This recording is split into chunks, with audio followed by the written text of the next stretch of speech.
Okay, so again, continuing in section 12.5, I'm going to start with number 7.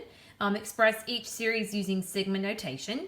Okay, so on number 7, you start by drawing, let's see, you draw your little E, and we have 1, 2, 3, 4, 5 terms. So we're going to go from 1 to 5, okay? And then let me show you where, you don't know, I've already done it, but you don't know what to write there. So let me show you how to get what goes right there.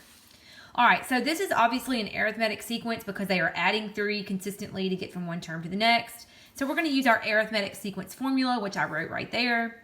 Our first term, A1, is 3. We actually do know the number of terms. There are 5, but we're going to purposely leave that blank. I'll show you. Just do that. Just leave it as n.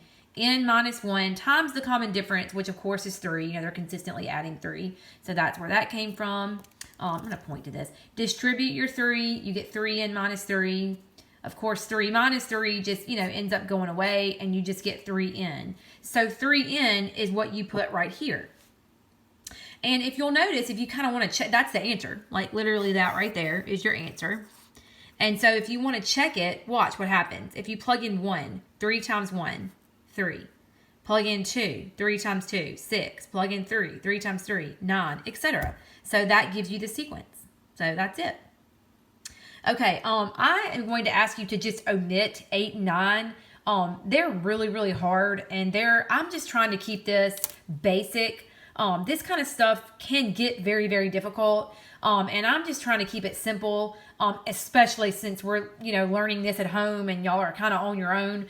So we're just going to do some that work, like the one I just did on number 7. We're just going to do that type every time.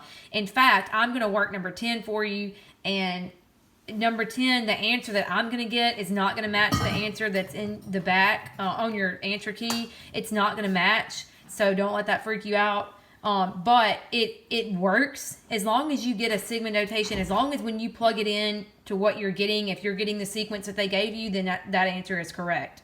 I've actually looked this up online and done some research on it, and I can literally type in this number 10 and there are, depending on which website you look at, there's different answers. So we're going to go with the same method and just keep it simple. All right, this video is getting a little bit long, so I'm going to start number 10 in the next video.